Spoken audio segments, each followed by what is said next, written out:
Premium products এর উপরে আমাদের এত বেশি অবসেশন কেন জানেন?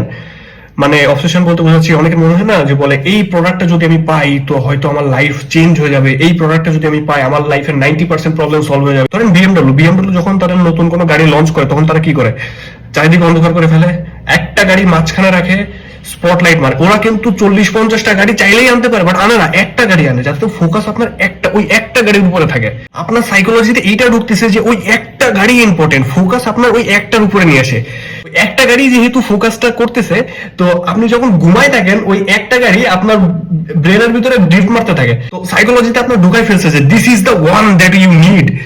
তো আবার আবার আপনি আরেকটা জিনিস দেখেন, যখন আপনি ঢাকা নিউ মার্কেটে যান, ওই জায়গাগুলোর জামা কাপড় কিন্তু অতটা ইন্টারেস্টিং লাগে না, কারণ একই জায়গায় 100টা জিনিস রেখে দেয়, আপনার ফোকাস 100 জায়গায় চলে যায়। বাট কোনো প্রিমিয়াম ব্র্যান্ডের দোকানে যদি আপনি যান, এতগুলো থাকে না, কিন্তু 4-5টা সুন্দর সুন্দর জামা থাকে এক জায়গায়, ওইখানে আবার লিখে দেয় লিমিটেড এডিশন, মানে আর নাই, এইগুলাই শেষ, তারপরে স্টক আউট।